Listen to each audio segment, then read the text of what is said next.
PC tips and ട്രിക്സിലേക്ക് ഏവർക്കും സ്വാഗതം. വരുന്ന അസിസ്റ്റന്റ് സെയിൽസ്മാൻ പരീക്ഷയ്ക്ക് തയ്യാറെടുക്കുന്നവർക്ക് വേണ്ടിയിട്ടുള്ള ക്ലാസ്സുകളാണ് നമ്മുടെ ചാനലിലൂടെ നമ്മൾ പ്രൊവൈഡ് ചെയ്യുന്നത്. അപ്പോൾ നമ്മുടെ സ്റ്റഡി പ്ലാൻ എങ്ങനെയാണ് എന്നുള്ള കാര്യങ്ങളൊക്കെ പറഞ്ഞിട്ടുണ്ടായിരുന്നു നമ്മൾ ഓൾറെഡി തന്നെ. അപ്പോൾ നമ്മൾ ഓരോ ദിവസവും പഠിക്കേണ്ട ടോപ്പിക്, ഇപ്പോൾ നാളെ പഠിക്കേണ്ട ടോപ്പിക് എന്താണെന്നുള്ളത് ഇന്ന് രാത്രി തന്നെ നമ്മൾ ടെലിഗ്രാമിൽ മെൻഷൻ ചെയ്യും. നമ്മൾ പിറ്റേ ദിവസം കാലത്ത് അതിൻ്റെ ആ ഒരു ടോപ്പിക്കുമായി ബന്ധപ്പെട്ടിട്ടുള്ള ക്ലാസ്സുകൾ പ്രൊവൈഡ് ചെയ്യും.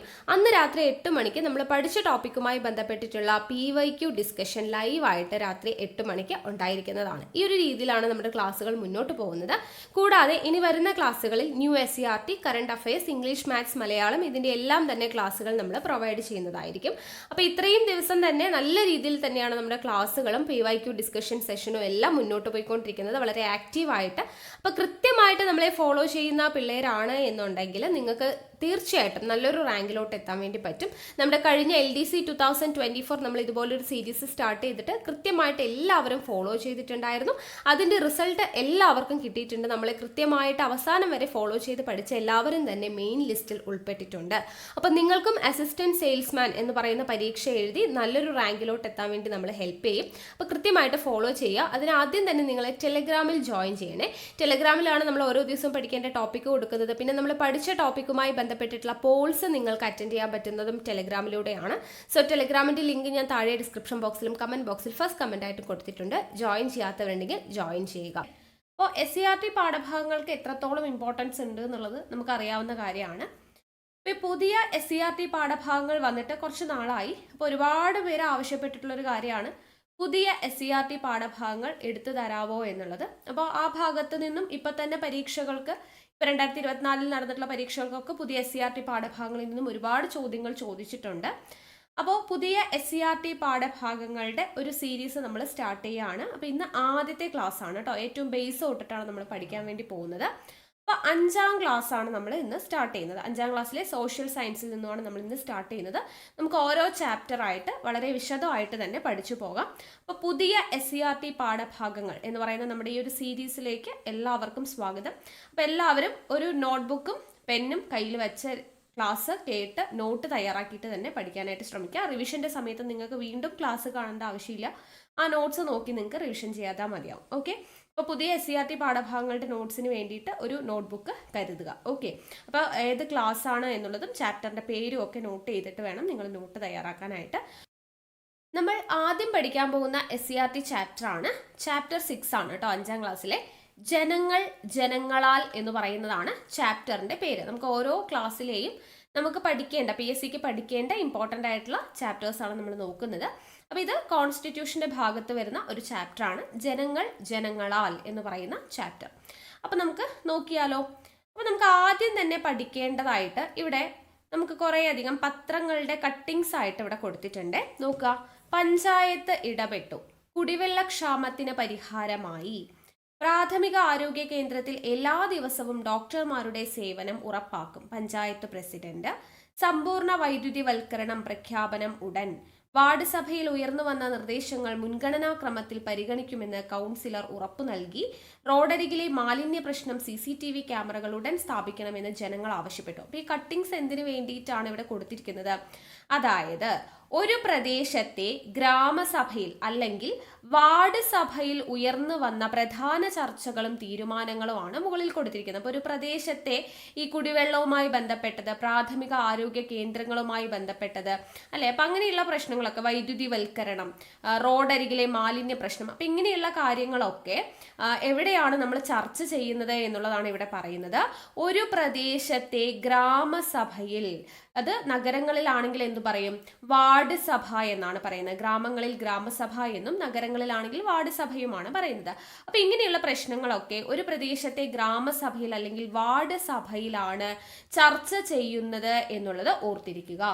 ഇവിടെ തദ്ദേശ സ്വയംഭരണ സ്ഥാപനങ്ങൾ വഴി ജനങ്ങൾക്ക് ഭരണകാര്യങ്ങളിൽ നേരിട്ട് പങ്കാളിത്തം ലഭിക്കുന്നു. നമ്മൾ ഓരോ സെന്റൻസ് വായിക്കുമ്പോഴും അത് നിങ്ങളൊരു സ്റ്റേറ്റ്മെന്റ് ആയിട്ട് കാണാനായിട്ട് ശ്രമിക്കാം. അപ്പൊ തദ്ദേശ സ്വയംഭരണ സ്ഥാപനങ്ങൾ സ്ഥാപനങ്ങൾ വഴി ജനങ്ങൾക്ക് എന്ത് ചെയ്യാം? ഭരണകാര്യങ്ങളിൽ നേരിട്ട് പങ്കാളിത്തം ലഭിക്കും. നമുക്കറിയാം, ഒരു ഗ്രാമസഭയിൽ ജനങ്ങൾ പങ്കെടുക്കുമ്പോൾ ജനങ്ങളുടെ അഭിപ്രായമൊക്കെ ഗ്രാമസഭയിൽ പറയാനായിട്ട് പറ്റും, അല്ലെ? അപ്പൊ തദ്ദേശ സ്വയംഭരണ സ്ഥാപനങ്ങൾ വഴി ജനങ്ങൾക്ക് എന്ത് ചെയ്യാം? ഭരണകാര്യങ്ങളിൽ നേരിട്ട് പങ്കാളിത്തം ലഭിക്കുന്നു, നേരിട്ട് പങ്കാളികളാകാം എന്ന് പറയുന്ന സ്റ്റേറ്റ്മെന്റ് ആണ് നമ്മളവിടെ ഊന്നൽ കൊടുക്കേണ്ടത്. ഇപ്രകാരം ജനങ്ങൾ നേരിട്ടോ അവർ തിരഞ്ഞെടുക്കുന്ന പ്രതിനിധികളോ ഭരണപരമായ കാര്യങ്ങളിൽ തീരുമാനമെടുക്കുന്ന സംവിധാനമാണ് ജനാധിപത്യം. അപ്പൊ എന്താണ് ജനാധിപത്യം? ഇത് തന്നെ ഒരു ചോദ്യമാണ്, സ്റ്റേറ്റ്മെന്റ് ആയിട്ട് ചോദിക്കാം. എന്താണ്? ജനങ്ങൾ നേരിട്ടോ അല്ലെങ്കിൽ അവർ തിരഞ്ഞെടുക്കുന്ന പ്രതിനിധികളോ ഭരണപരമായ കാര്യങ്ങളിൽ തീരുമാനമെടുക്കുന്ന സംവിധാനമാണ് ജനാധിപത്യം. അപ്പൊ ഇവിടെ നമുക്ക് 2 പോയിന്റ് കിട്ടി. എന്താണ്? ജനാധിപത്യം 2 തരത്തിലുണ്ട്. ഒന്ന്, ജനങ്ങൾ നേരിട്ട് തിരഞ്ഞെടുക്കുന്നത്, അതാണ് എന്ത്? പ്രത്യക്ഷ ജനാധിപത്യം എന്ന് നമ്മൾ പറയാം. അതുപോലെ ജനങ്ങൾ തിരഞ്ഞെടുക്കുന്ന പ്രതിനിധികൾ തീരുമാനമെടുക്കുന്നു, അതാണ് എന്ത്? പരോക്ഷ ജനാധിപത്യം. അപ്പൊ 2 തരത്തിലുള്ള ജനാധിപത്യം ഇവിടെ പറയുന്നുണ്ട്. അപ്പൊ ജനാധിപത്യം എന്ന് പറഞ്ഞാൽ എന്താണ്? ജനങ്ങൾ നേരിട്ടോ അല്ലെങ്കിൽ അവർ തിരഞ്ഞെടുക്കുന്ന പ്രതിനിധികളോ ഭരണപരമായ കാര്യങ്ങളിൽ തീരുമാനമെടുക്കുന്ന സംവിധാനത്തെയാണ് നമ്മൾ ജനാധിപത്യം എന്ന് പറയുന്നത്. ഇനി എന്താണ് തദ്ദേശ സ്വയംഭരണ സ്ഥാപനങ്ങൾ? നമുക്ക് ചോദിക്കാം, താഴെ തന്നിട്ടുള്ളവയിൽ തദ്ദേശ സ്വയംഭരണ സ്ഥാപനങ്ങളിൽ ഉൾപ്പെടാത്തത് ഏത്? അങ്ങനെ ചോദ്യം പ്രതീക്ഷിച്ച് വേണം നമ്മൾ പഠിക്കാൻ വേണ്ടിയിട്ട്. അപ്പൊ തദ്ദേശ സ്വയംഭരണ സ്ഥാപനങ്ങളിൽ എന്തൊക്കെയാ വരുന്നത്? ഗ്രാമപ്രദേശങ്ങളിലെ ത്രിതല പഞ്ചായത്ത് സംവിധാനങ്ങളായ ഗ്രാമപഞ്ചായത്ത്, ബ്ലോക്ക് പഞ്ചായത്ത്, ജില്ലാ പഞ്ചായത്ത് തുടങ്ങിയവയും നഗരപ്രദേശങ്ങളിലെ ഭരണ സ്ഥാപനങ്ങളായ മുനിസിപ്പാലിറ്റികൾ, കോർപ്പറേഷനുകൾ എന്നിവയും ഉൾക്കൊള്ളുന്നവയാണ് തദ്ദേശ സ്വയംഭരണ സ്ഥാപനങ്ങൾ. ഇത് 5ാം ക്ലാസ് ആയതുകൊണ്ട് ഏറ്റവും ബേസ് ആയിട്ടുള്ള കാര്യങ്ങളാണ് കൊടുത്തിരിക്കുന്നത്. എന്താണ് തദ്ദേശ സ്വയംഭരണ സ്ഥാപനങ്ങൾ എന്ന് പറയുന്നത്? ഏതൊക്കെയാ വരുന്നത്? ഗ്രാമപഞ്ചായത്ത്, ബ്ലോക്ക് പഞ്ചായത്ത്, ജില്ലാ പഞ്ചായത്ത്, മുനിസിപ്പാലിറ്റി, കോർപ്പറേഷൻ. ഇതൊക്കെയാണ് എന്ത്? തദ്ദേശ സ്വയംഭരണ സ്ഥാപനങ്ങൾ എന്ന് പറയുന്നത്. ഓക്കെ, ഇനി നമുക്ക് കുറച്ച് ക്വോട്ട്സ് ആണ് കൊടുത്തിട്ടുള്ളത്, നോക്കാം. ജനാധിപത്യത്തെ കുറിച്ച് നമ്മൾ പറഞ്ഞു, അല്ലെ? ജനങ്ങൾ നേരിട്ടോ അല്ലെങ്കിൽ ജനങ്ങൾ തിരഞ്ഞെടുക്കുന്ന പ്രതിനിധികളോ ഭരണകാര്യങ്ങളിൽ തീരുമാനമെടുക്കുന്നതാണ് ജനാധിപത്യം എന്ന് നമ്മൾ പറഞ്ഞു. അപ്പൊ ജനാധിപത്യത്തെ കുറിച്ച് എബ്രഹാം ലിങ്കൺ പറഞ്ഞ വാക്കുകളാണ്. എന്താണ് ജനാധിപത്യം? ജനങ്ങൾക്ക് വേണ്ടി ജനങ്ങളാൽ നടത്തപ്പെടുന്ന ജനങ്ങളുടെ ഭരണമാണ് ജനാധിപത്യം. പറഞ്ഞതാരാണ്? Abraham Lincoln. PYQ ആണ്, ചോദിച്ചിട്ടുണ്ട്. ഓക്കെ, ജനങ്ങൾക്ക് വേണ്ടി ജനങ്ങളാൽ നടത്തപ്പെടുന്ന ജനങ്ങളുടെ ഭരണമാണ് എന്ത്? ജനാധിപത്യം എന്ന് പറഞ്ഞത് എബ്രഹാം ലിങ്കൺ ആണ്. ഇനി ജനാധിപത്യത്തെ കുറിച്ച് മഹാത്മാഗാന്ധിയുടെ വാക്കുകൾ കൊടുത്തിട്ടുണ്ട്.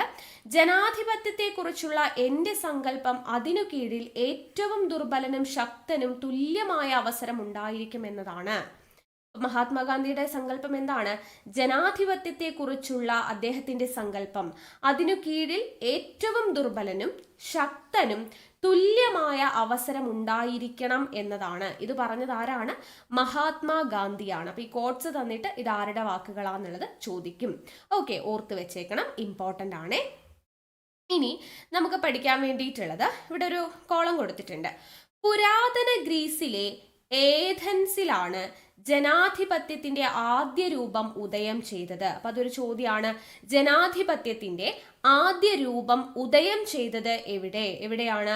പുരാതന ഗ്രീസിലെ ഏഥൻസിലാണ്.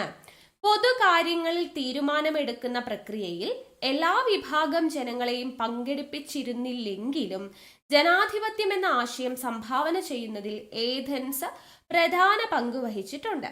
ഇന്ന് നിലവിലുള്ള ജനാധിപത്യ രീതിയുടെ തുടക്കം യുണൈറ്റഡ് കിങ്ഡത്തിന്റെ ഭാഗമായ ഇംഗ്ലണ്ടിൽ നിന്നാണ്. അപ്പൊ നമ്മുടെ ഇന്നത്തെ നിലവിലുള്ള ജനാധിപത്യ രീതിയുടെ തുടക്കം എവിടെ നിന്നാണ്? ഇംഗ്ലണ്ടിൽ നിന്നുമാണ് എന്നുള്ളത് ഓർത്തിരിക്കുക. ഇനി തിരഞ്ഞെടുപ്പ്, ജനപ്രതിനിധികളുടെ ഭരണം, പാർലമെന്റ് എന്നീ സംവിധാനങ്ങൾ രൂപം കൊണ്ടതും ഇംഗ്ലണ്ടിലാണ്. അപ്പൊ നമ്മൾ കടമെടുത്ത ആശയങ്ങളൊക്കെ പഠിക്കാറുണ്ട്, അല്ലെ? അപ്പൊ അതുപോലെ തന്നെ നമുക്ക് ഇവിടെ ഓർത്തിരിക്കേണ്ടതാണ്, ജനാധിപത്യ രീതിയുടെ, ഇന്ന് കാണുന്ന ജനാധിപത്യ രീതിയുടെ തുടക്കം എവിടെ നിന്നാ? ഇംഗ്ലണ്ടിൽ നിന്നാണ്. തിരഞ്ഞെടുപ്പ്, ജനപ്രതിനിധികളുടെ ഭരണം, പാർലമെന്റ്, ഈ പറയുന്ന എല്ലാ സംവിധാനങ്ങളും രൂപം കൊണ്ടത് ഇംഗ്ലണ്ടിലാണ് എന്നുള്ളത് ഓർത്തിരിക്കുക, ഇമ്പോർട്ടന്റ്. ഇനി അടുത്ത ഇമ്പോർട്ടന്റ് ആയിട്ടുള്ള പോയിന്റ്സ് ആണ്. പുരാതന ഗ്രീക്ക് ചരിത്രകാരനായ ഹെറോഡോട്ടസ് ആണ് ഡെമോക്രസി എന്ന പദം ആദ്യമായി ഉപയോഗിച്ചത്. അപ്പോൾ ഡെമോക്രസി അല്ലെങ്കിൽ ജനാധിപത്യം എന്ന് പറയുന്ന പദം ആദ്യമായി ഉപയോഗിച്ചത് ആരാണ് ചോദിച്ചിട്ടുണ്ട്. ഹെറോഡോട്ടസ് ആണ് ഡെമോക്രസി എന്ന് പറയുന്ന പദം ആദ്യമായിട്ട് ഉപയോഗിച്ചത്. അപ്പൊ ഡെമോക്രസി എന്ന് പറയുന്ന വാക്ക് ഉണ്ടായത് എങ്ങനെയാണ്? ഡെമോസ് എന്ന് പറഞ്ഞാൽ ജനങ്ങൾ അർത്ഥം വരുന്ന വാക്കാണ് ഡെമോസ്. ക്രാറ്റോസ് എന്ന് പറയുന്നത് അധികാരം എന്ന് പറയുന്ന അർത്ഥം തരുന്ന ക്രാറ്റോസ്. ഇത് രണ്ടും ഗ്രീക്ക് പദങ്ങളാണ്. ഡെമോസ് ജനങ്ങൾ എന്ന അർത്ഥം വരുന്ന ഡെമോസും അധികാരം എന്ന അർത്ഥം വരുന്ന ക്രാറ്റോസും എന്ന് പറയുന്ന രണ്ട് ഗ്രീക്ക് പദങ്ങൾ ചേർന്നാണ് ഡെമോക്രസി എന്ന് പറയുന്നത്. അതായത് ജനങ്ങളുടെ അധികാരം അല്ലെങ്കിൽ ജനങ്ങളുടെ ഭരണം എന്ന് പറയുന്ന അർത്ഥം വരുന്ന ഡെമോക്രസി രൂപം കൊണ്ടത്. അപ്പൊ ഡെമോക്രസി എന്ന് പറയുന്ന പദം ആദ്യമായി ഉപയോഗിച്ചത് ആരാ? ഹെറോഡോട്ടസ്. ഡെമോസ് എന്നാൽ ജനങ്ങൾ, ക്രാറ്റോസ് എന്നാൽ അധികാരം. ഇത് രണ്ടും ഗ്രീക്ക് പദങ്ങളാണ്. അത് രണ്ടും കൂടെ ചേർന്നാണ് ഡെമോക്രസി എന്ന് പറയുന്ന ജനാധിപത്യം എന്ന് പറയുന്ന ആ ഒരു വാക്ക് രൂപപ്പെട്ടിരിക്കുന്നത് എന്നുള്ളത് ഓർത്തിരിക്കുക. ഇനി ജനാധിപത്യം രണ്ടു തരത്തിൽ എന്ന് ഹെഡിങ് കൊടുത്തിട്ടുണ്ട്. നമ്മൾ പറഞ്ഞല്ലോ പ്രത്യക്ഷ ജനാധിപത്യവും ഉണ്ട്, പരോക്ഷ ജനാധിപത്യവും ഉണ്ടെന്ന് പറഞ്ഞു അല്ലെ. അപ്പൊ പ്രത്യക്ഷ ജനാധിപത്യം ജനങ്ങൾ നേരിട്ടാണ് പറയുന്നത് അല്ലെ, ജനങ്ങൾ നേരിട്ട് തീരുമാനമെടുക്കുന്നു, അതാണ് പ്രത്യക്ഷം. എന്നാൽ ജനപ്രതിനിധികൾ അല്ലെ, ജനങ്ങൾ തിരഞ്ഞെടുക്കുന്ന ജനപ്രതിനിധികളാണ് തിരഞ്ഞെടുപ്പിൽ തീരുമാനമെടുക്കുന്നത് എന്നുണ്ടെങ്കിൽ അത് പരോക്ഷ ജനാധിപത്യമാണ് എന്ന് നമ്മൾ പറഞ്ഞു. അപ്പോൾ ജനാധിപത്യം രണ്ട് തരത്തിലുണ്ട് എന്നുള്ളത് ഓർത്തിരിക്കുക. കൂടുതൽ കാര്യങ്ങൾ നമ്മൾ പറയും. ഇനി എന്താണ് ഗ്രാമസഭകൾ? ചെറിയ കുട്ടികൾക്കുള്ളതാണ്. അപ്പൊ ഇതിൽ ഓരോന്നും ഡീറ്റെയിൽഡ് ആയിട്ട് കൊടുത്തിട്ടുണ്ട്. അതുകൊണ്ടാണ് നമ്മൾ ബേസ് തൊട്ട് പഠിക്കുന്നത് കേട്ടോ. അപ്പൊ എന്താണ് ഗ്രാമസഭകൾ? ഒരു പ്രദേശത്തിന്റെ ഭരണ വികസന പ്രക്രിയയിൽ എല്ലാ ജനങ്ങൾക്കും പങ്കാളികളാകാനും തീരുമാനങ്ങൾ എടുക്കാനും അവസരം ലഭിക്കുന്ന വേദികളാണ് ഗ്രാമസഭകൾ. നമ്മൾ പറഞ്ഞില്ലേ ജനങ്ങൾക്ക് നേരിട്ട് പങ്കാളികളാവാൻ വേണ്ടിയിട്ട് പറ്റും. അപ്പോൾ ഒരു പ്രദേശത്തിന്റെ ഭരണ വികസന പ്രക്രിയയിൽ എല്ലാ ജനങ്ങൾക്കും പങ്കാളികളാകാനും തീരുമാനങ്ങൾ എടുക്കാനും അവസരം ലഭിക്കുന്ന വേദികളെയാണ് നമ്മൾ ഗ്രാമസഭകൾ എന്ന് പറയുന്നത്. അത് നഗരങ്ങളിലാണെങ്കിൽ എന്തു പറഞ്ഞു? വാർഡ് സഭ എന്ന് പറഞ്ഞു അല്ലെ. അപ്പോൾ ഒരു ഗ്രാമപഞ്ചായത്തിലെ ഓരോ വാർഡിലെയും വോട്ടർ പട്ടികയിൽ പേര് ചേർക്കപ്പെട്ട മുഴുവൻ ജനങ്ങളും ഗ്രാമസഭയിൽ അംഗങ്ങളാണ്. അപ്പൊ അവിടെ അടുത്തൊരു പോയിന്റ് കിട്ടി. ഗ്രാമസഭയിലെ അംഗങ്ങൾ എന്ന് പറയുന്നത് എങ്ങനെയാണ്? ഒരു ഗ്രാമപഞ്ചായത്തിലെ ഓരോ വാർഡിലെയും വോട്ടർ പട്ടികയിൽ പേരു ചേർക്കപ്പെട്ട മുഴുവൻ ജനങ്ങളും ഗ്രാമസഭയിൽ അംഗങ്ങളാണ്. അപ്പൊ വോട്ടർ പട്ടികയിൽ പേര് ചേർത്തിട്ടുള്ള മുഴുവൻ ജനങ്ങളുമാണ് എവിടെ അംഗങ്ങളായിട്ടുള്ളത്? ഗ്രാമസഭയിൽ അംഗങ്ങളായിട്ടുള്ളത്. നഗരങ്ങളിലാണെങ്കിൽ ഇവ വാർഡ് സഭകൾ എന്ന പേരിലാണ് അറിയപ്പെടുന്നത്. ഗ്രാമസഭകൾ എന്ന് പറയുന്നതിൽ ജനങ്ങൾക്ക് നേരിട്ട് പങ്കാളികളാവാനും തീരുമാനമെടുക്കാനും അവസരം ലഭിക്കുന്നു എന്നുള്ളത് ഓർത്തിരിക്കുക. ഒരു ഗ്രാമപഞ്ചായത്തിലെ ഓരോ വാർഡിലെയും വോട്ടർ പട്ടികയിൽ പേര് ചേർക്കപ്പെട്ട മുഴുവൻ ജനങ്ങളും എവിടുത്തെ അംഗങ്ങളാണ്? ഗ്രാമസഭ അല്ലെങ്കിൽ വാർഡ് സഭയിലെ അംഗങ്ങളാണെന്ന് ഓർത്തിരിക്കുക. ഇനി ഒരു ഗ്രാമസഭ ആയിക്കഴിഞ്ഞാൽ എങ്ങനെയൊക്കെയുള്ള പ്രശ്നങ്ങളാണ് അവിടെ ചർച്ച ചെയ്യപ്പെടുക എന്നുള്ളത് കാണിക്കാൻ വേണ്ടി കുട്ടികൾക്ക് കൊടുത്തിരിക്കുന്നതാണ്. ഞങ്ങളുടെ കവലയിൽ വഴിവിളക്ക് സ്ഥാപിക്കണം, പിന്നെ കുടിവെള്ള പ്രശ്നത്തിന് പരിഹാരം, പച്ചക്കറി കൃഷിക്ക് വിത്തും വളവും അനുവദിക്കണം. അപ്പൊ ഇങ്ങനെയുള്ള കാര്യങ്ങളിലൊക്കെ, ഇങ്ങനെയുള്ള ചർച്ചകളൊക്കെ ഗ്രാമസഭയിൽ നടക്കുന്ന സമയത്ത് ഗ്രാമസഭയിൽ എന്തു ചെയ്യുന്നു? ജനങ്ങൾക്ക് നേരിട്ട് ഭരണകാര്യങ്ങളിൽ അഭിപ്രായം രേഖപ്പെടുത്താനും തീരുമാനമെടുക്കുന്ന പ്രക്രിയയിൽ പങ്കാളികളാവാനും അവസരം ലഭിക്കുന്നുണ്ട് എന്നുള്ളത് കൃത്യമായിട്ട് ഇവിടെ പറഞ്ഞിരിക്കുകയാണ്. ഓക്കെ, ഇനി നമ്മൾ പറഞ്ഞു പ്രത്യക്ഷ ജനാധിപത്യം അല്ലെ എന്താണ്? അല്ലെങ്കിൽ പ്രത്യക്ഷ ജനാധിപത്യം നമ്മൾ കേട്ടിട്ടുണ്ട്. അതിന് SCERT തന്നിട്ടുള്ള മറ്റൊരു പേര് നോക്കിക്കേ, പങ്കാളിത്ത ജനാധിപത്യം. അപ്പൊ പങ്കാളിത്ത ജനാധിപത്യം എന്ന് കേൾക്കുമ്പോൾ നമ്മൾ ഞെട്ടരുത്. പ്രത്യക്ഷ ജനാധിപത്യം തന്നെയാണ് പങ്കാളിത്ത ജനാധിപത്യം. എന്താണ് പങ്കാളിത്ത ജനാധിപത്യം? ജനങ്ങൾ നേരിട്ട് ഭരണകാര്യങ്ങളിൽ പങ്കാളികളാകുന്നതാണ് പ്രത്യക്ഷം എന്ന് പറഞ്ഞു. അപ്പൊ അതുകൊണ്ടാണ് അതിന് മറ്റൊരു പേര് എന്ത്? പങ്കാളിത്ത ജനാധിപത്യം. അപ്പൊ ജനങ്ങൾ നേരിട്ട് ഭരണകാര്യങ്ങളിൽ പങ്കാളികളാവുന്ന ഭരണവ്യവസ്ഥയാണ് പങ്കാളിത്ത ജനാധിപത്യം അല്ലെങ്കിൽ പ്രത്യക്ഷ ജനാധിപത്യം എന്ന് പറയുന്നത്. താരതമ്യേന ജനസംഖ്യയും ഭൂവിസ്തൃതിയും കുറഞ്ഞ പ്രദേശങ്ങളിലാണ് പ്രത്യക്ഷ ജനാധിപത്യം സാധ്യമാകുന്നത്. അപ്പോൾ എന്താണ്? ജനസംഖ്യയും ഭൂവിസ്തൃതിയും ഒക്കെ കുറഞ്ഞ പ്രദേശങ്ങളിലായിരിക്കും എന്ത് വരുന്നത്? പ്രത്യക്ഷ ജനാധിപത്യം സാധ്യമാകുന്നത്. പങ്കാളിത്ത ജനാധിപത്യം അല്ലെങ്കിൽ പ്രത്യക്ഷ ജനാധിപത്യം എന്ന് പറയുമ്പോൾ ജനങ്ങൾ നേരിട്ട് ഭരണകാര്യങ്ങളിൽ പങ്കാളികളായി ഭരണവ്യവസ്ഥയിൽ അവർക്ക് അഭിപ്രായം പറയാനും ഒക്കെ പറ്റും എന്ന് പറഞ്ഞു. അപ്പോൾ ജനസംഖ്യ അത്രത്തോളം കുറഞ്ഞ ഭൂവിസ്തൃതി കുറഞ്ഞ പ്രദേശങ്ങളിലെ എന്ത് പറ്റത്തുള്ളൂ, പങ്കാളിത്ത ജനാധിപത്യം അല്ലെങ്കിൽ പ്രത്യക്ഷ ജനാധിപത്യം സാധ്യമാവുകയുള്ളൂ എന്നുള്ളത് ഓർത്തിരിക്കുക. ഇമ്പോർട്ടൻ്റ് ആണ് കേട്ടോ. ഓക്കെ, ഇനി അടുത്തത് കേരള നിയമസഭയെ കുറിച്ചാണ് കൊടുത്തിരിക്കുന്നത്. കേരള നിയമസഭ, ഓരോ പോയിന്റും ഓരോ ചോദ്യമാണ്. കേരള സംസ്ഥാനത്തിന്റെ നിയമനിർമ്മാണ സഭയാണ് കേരള നിയമസഭ. എന്താണ് കേരള നിയമസഭ? കേരള സംസ്ഥാനത്തിന്റെ നിയമനിർമ്മാണ സഭയാണ്. തിരുവനന്തപുരമാണ് നിയമസഭയുടെ ആസ്ഥാനം. നമുക്കറിയാം അല്ലെ, കേരള നിയമസഭയുടെ ആസ്ഥാനം എവിടെയാണ്? തിരുവനന്തപുരമാണ്. ഇനി 1888 സ്ഥാപിച്ച തിരുവിതാംകൂർ ലെജിസ്ലേറ്റീവ് കൗൺസിൽ, 1904 സ്ഥാപിച്ച ശ്രീമൂലം പ്രജാസഭ, 1949 തിരുകൊച്ചി നിയമനിർമ്മാണ സഭ എന്നിവ കേരള നിയമസഭയുടെ വഴികാട്ടികളാണ്. അപ്പൊ കേരള നിയമസഭയുടെ വഴികാട്ടികൾ ആരൊക്കെയാണ്? തിരുവിതാംകൂർ ലെജിസ്ലേറ്റീവ് കൗൺസിൽ, ശ്രീമൂലം പ്രജാസഭ, തിരുകൊച്ചി നിയമനിർമ്മാണ സഭ. ഇതിന്റെ എല്ലാം വർഷങ്ങൾ ഇമ്പോർട്ടന്റ് ആണ്. തിരുവിതാംകൂർ ലെജിസ്ലേറ്റീവ് കൗൺസിൽ വന്നത് 1888 ശ്രീമൂലം പ്രജാസഭ 1904, തിരുകൊച്ചി നിയമനിർമ്മാണ സഭ 1949. 3 വർഷവും ഇമ്പോർട്ടന്റ് ആണ്. തിരുവിതാംകൂർ ലെജിസ്ലേറ്റീവ് കൗൺസിൽ 1888, പിന്നെ ശ്രീമൂലം പ്രജാസഭ 1904, തിരുകൊച്ചി നിയമനിർമ്മാണ സഭ 1949. ഇവയെല്ലാമാണ് കേരള നിയമസഭയുടെ വഴികാട്ടികൾ. കേരള നിയമസഭയുടെ ആദ്യ സമ്മേളനം നടന്നത് എപ്പോഴും ചോദിക്കുന്നതാണ്. കേരള നിയമസഭയുടെ ആദ്യ സമ്മേളനം എപ്പോഴാ? 1957 ഏപ്രിൽ 27 1957 ഏപ്രിൽ 27 കേരള നിയമസഭയുടെ ആദ്യ സമ്മേളനം നടക്കുന്നത്. അതുകൊണ്ട് തന്നെ ഏപ്രിൽ 27 നിയമസഭാ ദിനമായിട്ടാണ് ആചരിക്കുന്നത്. ഏപ്രിൽ 27 പ്രത്യേകത എന്താണ്? നിയമസഭാ ദിനമായിട്ടാണ് ആചരിക്കുന്നത് എന്നുള്ളത് ഓർത്തിരിക്കുക.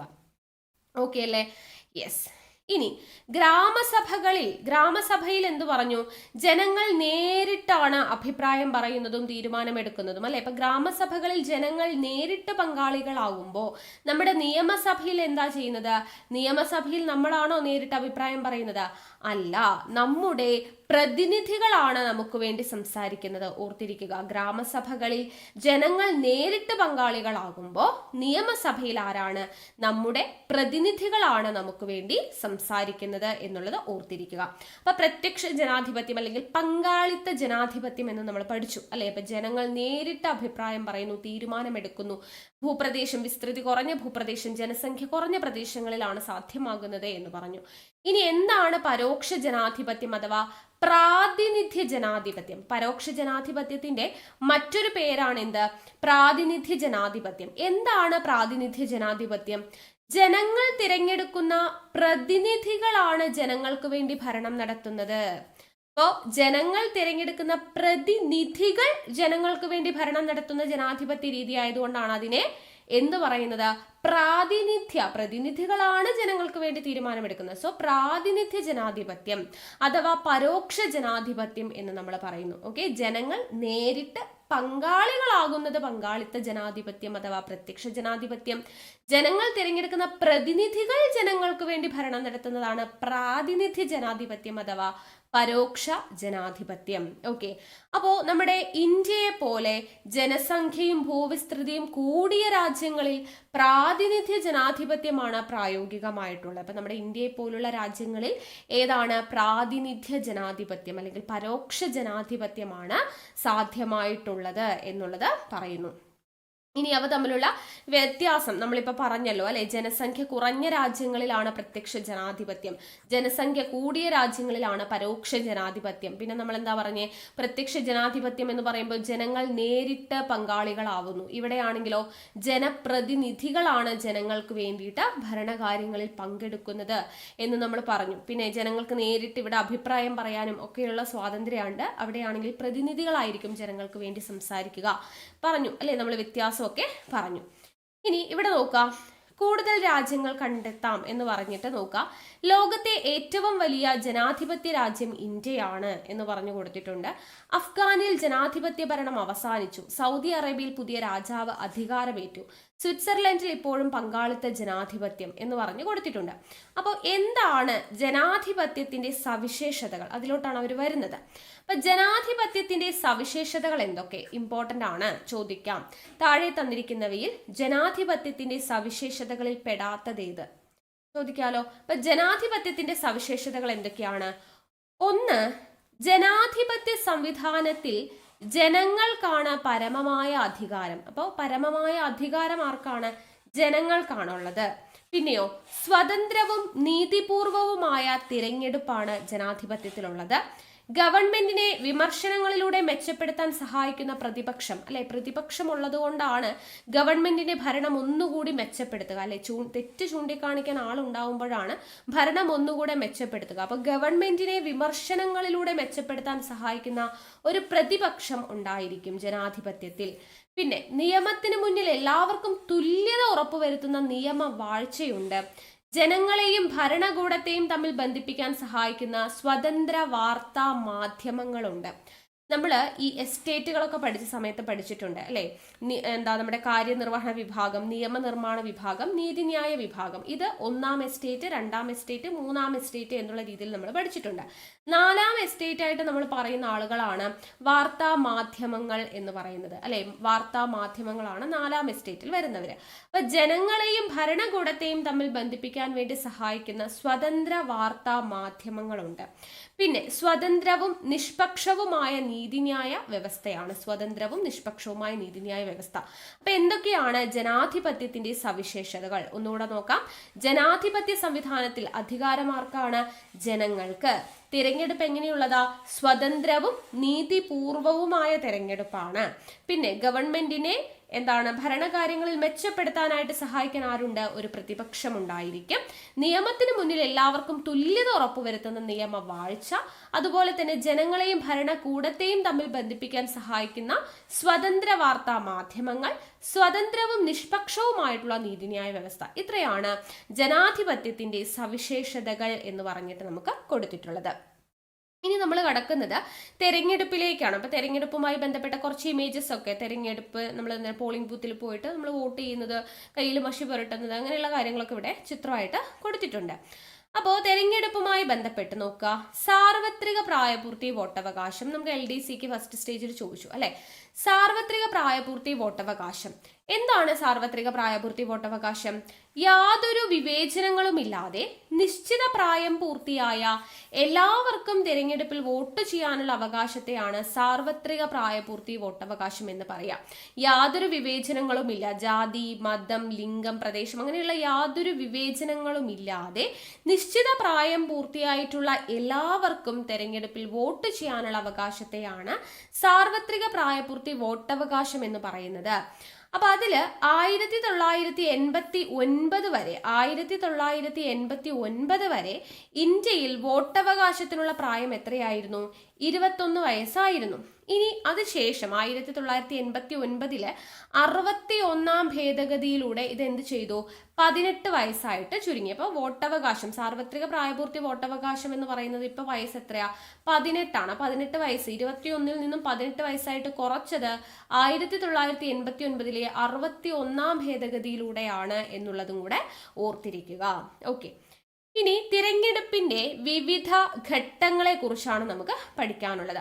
അപ്പൊ തിരഞ്ഞെടുപ്പിന്റെ വിവിധ ഘട്ടങ്ങൾ നമുക്ക് ഇത് പഴയ SCRTയിലും അവരൊരു ടേബിൾ കൊടുത്തിട്ടുണ്ട്. പക്ഷെ അവിടെ ഉള്ളതിനേക്കാളും നമുക്ക് ഇവിടെ ഘട്ടങ്ങൾ കുറച്ച് കൂട്ടി കൊടുത്തിട്ടുണ്ട്. നോക്കാം. തിരഞ്ഞെടുപ്പിന്റെ വിവിധ ഘട്ടങ്ങൾ. ആദ്യം എന്താണ് സംഭവിക്കുന്നത്? തിരഞ്ഞെടുപ്പ് ഉദ്യോഗസ്ഥരെ നിയമിക്കൽ, അതാണ് ഒന്നാമത്തെ ഘട്ടം. അതായത് തിരഞ്ഞെടുപ്പിന് വേണ്ടിയിട്ടുള്ള ഉദ്യോഗസ്ഥർ, അല്ലെ, നമ്മൾ കാണാറുണ്ട് ഗവൺമെന്റ് സർവീസിൽ ഇരിക്കുന്ന ആളുകളാണ് തിരഞ്ഞെടുപ്പ് ഉദ്യോഗസ്ഥരായിട്ടല്ലേ, പല സ്കൂളുകളിലെയും ടീച്ചേഴ്സും, അല്ലെ, അങ്ങനെയുള്ള ഗവൺമെന്റ് ഉദ്യോഗസ്ഥരൊക്കെയാണ് തിരഞ്ഞെടുപ്പിന് നമ്മൾ വോട്ട് ചെയ്യാൻ വേണ്ടി പോകുന്ന സമയത്ത് ഗവൺമെന്റ് ഉദ്യോഗസ്ഥരല്ലേ അവിടെ ഇരിക്കുന്നുണ്ടാവുക, ടീച്ചേഴ്സും ഒക്കെ ആയിട്ട്.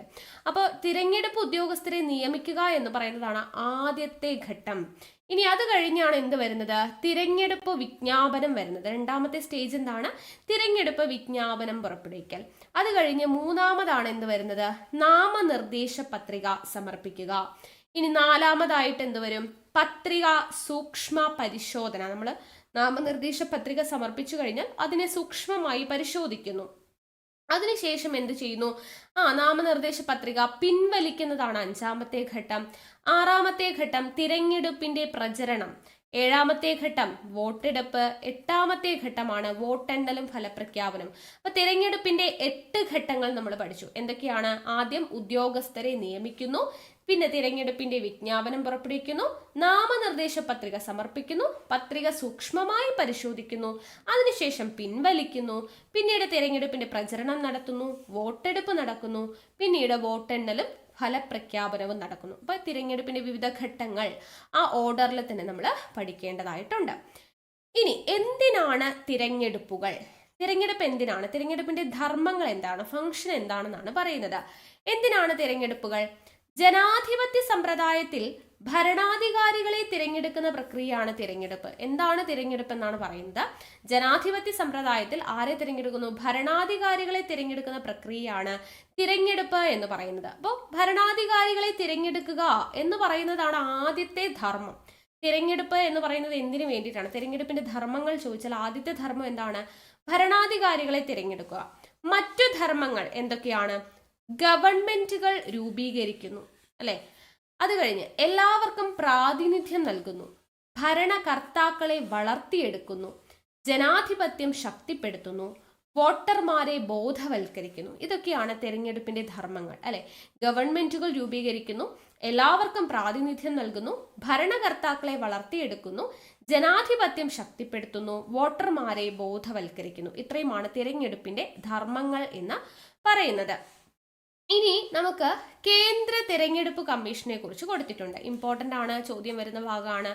കേന്ദ്ര തിരഞ്ഞെടുപ്പ് കമ്മീഷൻ രാഷ്ട്രപതി, ഉപരാഷ്ട്രപതി എന്നീ പദവികളിലേക്കും പാർലമെന്റ്, സംസ്ഥാന നിയമസഭകൾ എന്നിവിടങ്ങളിലേക്കും സ്വതന്ത്രവും നീതിപൂർവവുമായിട്ടുള്ള തിരഞ്ഞെടുപ്പ് നടത്തുകയാണ് തിരഞ്ഞെടുപ്പ് കമ്മീഷന്റെ ചുമതല. അപ്പൊ കേന്ദ്ര തിരഞ്ഞെടുപ്പ് കമ്മീഷനാണ് രാഷ്ട്രപതി, ഉപരാഷ്ട്രപതി, പാർലമെന്റ്, സംസ്ഥാന നിയമസഭ ഇവിടങ്ങളിലേക്കുള്ള തിരഞ്ഞെടുപ്പ് എല്ലാം നടത്തുന്നത് കേന്ദ്ര തിരഞ്ഞെടുപ്പ് കമ്മീഷനാണ് എന്നുള്ളത് ഓർത്തിരിക്കുക. 3 അംഗങ്ങൾ ഉള്ള തിരഞ്ഞെടുപ്പ് കമ്മീഷനിൽ, അപ്പൊ എത്ര അംഗങ്ങൾ ഉണ്ടെന്നും കൂടെ പറഞ്ഞു, 3 അംഗങ്ങളുള്ള തിരഞ്ഞെടുപ്പ് കമ്മീഷനിൽ മുഖ്യ തിരഞ്ഞെടുപ്പ് കമ്മീഷണർ ഉൾപ്പെടെ എല്ലാവരെയും നിയമിക്കുന്നത് രാഷ്ട്രപതിയാണ്. അപ്പൊ 3 അംഗങ്ങളാണ്. ഒരു മുഖ്യ തെരഞ്ഞെടുപ്പ് കമ്മീഷണറും 2 കമ്മീഷണർമാരും ഉണ്ടായിരിക്കും. ഇവരെ 3 പേരെയും നിയമിക്കുന്നത് ആരാണ്? രാഷ്ട്രപതിയാണ് എന്നും കൊടുത്തിട്ടുണ്ട്. അപ്പൊ രാഷ്ട്രപതി, ഉപരാഷ്ട്രപതി, പാർലമെന്റ്, സംസ്ഥാന നിയമസഭകളിലേക്കൊക്കെയുള്ള തിരഞ്ഞെടുപ്പ് നടത്തുന്നത് കേന്ദ്ര തിരഞ്ഞെടുപ്പ് കമ്മീഷനാണ്. കേന്ദ്ര തിരഞ്ഞെടുപ്പ് കമ്മീഷനിൽ 3 അംഗങ്ങൾ, ഒരു മുഖ്യ തിരഞ്ഞെടുപ്പ് കമ്മീഷണറും മറ്റു 2 കമ്മീഷണർമാരും. ഇവര് 3 പേരെയും നിയമിക്കുന്നത് രാഷ്ട്രപതിയാണ് എന്നും കൊടുത്തിട്ടുണ്ട്. ഓക്കെ അല്ലേ? അപ്പൊ ഇത്രയും കാര്യങ്ങൾ അവിടെ നമുക്ക് പഠിക്കേണ്ടതായിട്ടുണ്ട്. ഇനി നമുക്ക് ഇവിടെ കൊടുത്തിരിക്കുന്നതിൽ ഇമ്പോർട്ടൻ്റ് ആയിട്ട് പഠിക്കേണ്ടതാണ് ജനാധിപത്യം ഓരോ സന്ദർഭങ്ങളിലും എങ്ങനെയാണ് നടത്തപ്പെടുന്നത്. ജനാധിപത്യം ഒരു ജീവിതക്രമം എന്ന് പറഞ്ഞു കൊടുത്തിട്ടുണ്ട്. ഇവിടെ നോക്കുക, ഒരു വീട്ടില് അച്ഛനും അമ്മയും മക്കളും കൂടെ ഇവിടെ ഒരു ഡിസ്കഷൻ നടക്കുകയാണ്. ഈ ക്രിസ്മസ് അവധിക്ക് നമുക്കൊരു യാത്ര പോകാം, അപ്പൊ എവിടേക്ക് പോകാം, ഇന്ന സ്ഥലത്തേക്ക് പോകാം എന്നുള്ള രീതിയിലൊരു ഡിസ്കഷൻ നടക്കുകയാണ്. അപ്പൊ അവരവരുടെ അഭിപ്രായവും കാര്യങ്ങളൊക്കെ അവിടെ പറയുന്നുണ്ട്, അല്ലെ? അപ്പോൾ അവർ പറയുകയാണ്, എല്ലാവരുടെയും അഭിപ്രായങ്ങൾ പരിഗണിച്ചുകൊണ്ട് തീരുമാനങ്ങൾ എടുക്കുമ്പോഴാണ് ജനാധിപത്യം കുടുംബത്തിൽ പ്രായോഗികമാവുന്നത്, അല്ലെ? കുടുംബത്തില് അച്ഛൻ്റെയും അമ്മയുടെയും മക്കളുടെയും ഒക്കെ അഭിപ്രായങ്ങൾ പരിഗണിച്ചുകൊണ്ട് നമ്മൾ തീരുമാനം എടുക്കുമ്പോഴാണ് ജനാധിപത്യം കുടുംബത്തിൽ പ്രായോഗികമാകുന്നത്. കുഞ്ഞുങ്ങൾക്ക് മനസ്സിലാക്കാൻ വേണ്ടി പറഞ്ഞു കൊടുക്കുകയാണ്, അല്ലെ? നമ്മളൊരു ടൂർ പോകുന്ന കാര്യം പറയുമ്പോൾ അച്ഛൻ ഒരു സ്ഥലത്തേക്ക് പറയും, അമ്മ ഒരു സ്ഥലത്തേക്ക് പറയും, മക്കൾക്ക് വേറൊരു സ്ഥലമായിരിക്കും ഇഷ്ടം. അപ്പോൾ ഇവർക്ക് 3 പേർക്കും കൂടെ ഇഷ്ടപ്പെടുന്ന ഒരു ഭാഗം നമ്മൾ സെലക്ട് ചെയ്തിട്ട് അങ്ങോട്ട് ടൂർ പോകുന്നു. അപ്പോൾ എല്ലാവരുടെയും അഭിപ്രായങ്ങളെ പരിഗണിക്കുമ്പോഴാണ് കുടുംബത്തിൽ ഇത് എന്താണ് ജനാധിപത്യം പ്രായോഗികമാകുന്നത് എന്ന് പറഞ്ഞു. ഇനി ജനാധിപത്യം എന്ന് പറയുന്നത് വിദ്യാലയത്തിൽ എങ്ങനെയാ പ്രായോഗികമാവുക? അവിടെയും കുട്ടികളെ കൊണ്ടുണ്ടോ ഒരു പഠനയാത്ര പോകാൻ വേണ്ടി തീരുമാനിക്കുകയാണ്. അപ്പോൾ ടീച്ചർ എങ്ങോട്ടാ പോകേണ്ടതെന്ന് ചോദിക്കുമ്പോൾ പല കുട്ടികളും പല പാർക്ക്, അല്ലെ? Water theme park, museum, Thekkady, അങ്ങനെ പല അഭിപ്രായങ്ങൾ പറയും. അപ്പോൾ അവിടെ എന്താ നമ്മൾ ചെയ്യുന്നത്?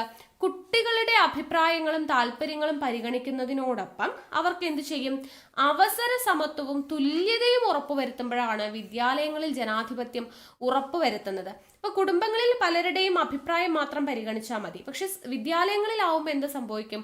അവരുടെ താല്പര്യങ്ങൾ പരിഗണിക്കുന്നതിനോടൊപ്പം അവർക്ക് അവസര സമത്വവും തുല്യതയും ഉറപ്പുവരുത്തണം. കാരണം വിദ്യാലയം എന്ന് പറയുമ്പോൾ പല വീടുകളിൽ നിന്ന് വന്നിട്ടുള്ള, പല വിഭാഗത്തിൽപ്പെട്ട, പല സ്വഭാവത്തിൽപ്പെട്ട, പല നിറത്തിൽപ്പെട്ട, പല വർണ്ണത്തിൽപ്പെട്ട, അല്ലെ, അങ്ങനെ പലതരത്തിലുള്ള കുട്ടികളാണ് അവിടെ വന്നിരിക്കുന്നത്. സോ അവരുടെ അഭിപ്രായങ്ങളും അവരുടെ അവസര സമത്വവും തുല്യതയും എല്ലാം ഉറപ്പുവരുത്തുമ്പോഴാണ് വിദ്യാലയങ്ങളിൽ ജനാധിപത്യം ഉറപ്പാക്കപ്പെടുന്നത്. ഇനി ജനാധിപത്യം പൊതു ഇടങ്ങളിൽ എങ്ങനെയാണ് എന്ന് ചോദിച്ചു കഴിഞ്ഞാൽ, ഇവിടെ നമുക്ക് കണ്ടോ, പൊതു ഇടങ്ങളിൽ ഇവിടെ ഒരാൾ എന്താണ് ട്രാവൽ ചെയ്യുന്ന സമയത്ത് ഒരാൾ ഉറക്കെ ഇങ്ങനെ സംസാരിക്കുന്നതായിട്ടാണ് ഇവിടെ കൊടുത്തിരിക്കുന്നത്. അപ്പോൾ മറ്റുള്ളവർക്കൊക്കെ അത് ഇറിറ്റേഷൻ ആവുന്നതായിട്ടും, അല്ലെ, ഇവിടെ സീബ്ര ലൈൻ അതിലൂടെ ക്രോസ് ചെയ്യുന്നതും, വേസ്റ്റ് ബോക്സിൽ ഇടുന്നതും, ഇവിടെ വേസ്റ്റ് കണ്ടോ റോഡിലോട്ട് വലിച്ചെറിയുന്നതും, അങ്ങനെ പലതായിട്ട് കൊടുത്തിട്ടുണ്ട്. അപ്പോൾ പൊതു ഇടങ്ങൾ വൃത്തിയായി സൂക്ഷിക്കുക, മറ്റുള്ളവരുടെ താല്പര്യങ്ങൾ മാനിക്കുക, പൊതു നിയമങ്ങൾ അനുസരിക്കുക, ഇതെല്ലാമാണ് ജനാധിപത്യ ജീവിതക്രമത്തിന് അനിവാര്യം, അല്ലെ. പൊതു ഇടങ്ങളിൽ നമ്മൾ ചെയ്യുമ്പോൾ മറ്റുള്ളവരുടെ താല്പര്യങ്ങളെ നമ്മൾ മാനിക്കണം. ഇപ്പൊ ഇവിടെ ഇയാൾ ഫോണിൽ സംസാരിക്കുമ്പോൾ മറ്റുള്ളവർക്ക് എത്രത്തോളം അസ്വസ്ഥതയാവുന്നുണ്ട് അത് അയാൾ അവിടെ കണക്കാക്കുന്നില്ല. അപ്പൊ മറ്റുള്ളവരുടെ താല്പര്യങ്ങളെ നമ്മൾ മാനിക്കേണ്ടതായിട്ട് വരും. പിന്നെ പൊതു ഇടങ്ങൾ വൃത്തിയായിട്ട് നമ്മൾ സൂക്ഷിക്കേണ്ടതായിട്ട് വരും, അല്ലെ. പിന്നെന്താണ്, പൊതു നിയമങ്ങൾ എല്ലാവരും അനുസരിക്കേണ്ടതായിട്ട് വരും. അപ്പൊ ഇങ്ങനെയൊക്കെ വരുമ്പോഴാണ് ജനാധിപത്യ ജീവിതക്രമം എന്ന് പറയുന്നത് കറക്റ്റ് ആയിട്ട് വരുള്ളൂ. അപ്പൊ ഇതെല്ലാം ആവശ്യമാണ് പൊതു ഇടങ്ങളിൽ എന്നുള്ളതും കൂടെ കൊടുത്തിട്ടുണ്ട്, കുഞ്ഞുങ്ങൾക്ക് മനസ്സിലാവാൻ വേണ്ടി എന്താണ് ജനാധിപത്യം എന്നുള്ളത്. ഓക്കെ, അപ്പൊ ഇത്രയും ആയിക്കഴിഞ്ഞാൽ നമ്മുടെ ഈ ഒരു ചാപ്റ്റർ കംപ്ലീറ്റ് ആയിട്ടുണ്ട്. വളരെ ചെറിയൊരു ചാപ്റ്ററാണ്, 5th സ്റ്റാൻഡേർഡ് ആണ്. അപ്പോൾ അതിൻ്റെതായിട്ടുള്ള നിലവാരത്തിലുള്ള പോയിന്റ്സ് ഒക്കെയാണ് നമ്മൾ പറഞ്ഞത്. പിന്നെ മേലോട്ടുള്ള ചാപ്റ്റേഴ്സൊക്കെ നമ്മൾ പഠിക്കും. അപ്പോൾ ഇത് നിങ്ങൾ തറവായിട്ട് പോയിന്റ് ഒക്കെ ആയിട്ട് എഴുതി വെക്കുക ഒരു നോട്ട്ബുക്കിൽ, ചാപ്റ്ററിൻ്റെ പേരൊക്കെ എഴുതിയിട്ട്. ഈ അടുത്ത ചാപ്റ്റർ നമ്മൾ ഉടനെ തന്നെ ഓരോ ദിവസവും നമുക്ക് ഓരോ ചാപ്റ്ററായിട്ട് പഠിച്ചു പോവാം. അപ്പോൾ അടുത്ത ദിവസം അടുത്ത ചാപ്റ്ററുമായിട്ട് കാണാം. ഓക്കെ, അപ്പോൾ എല്ലാവർക്കും താങ്ക് യു, ബൈ.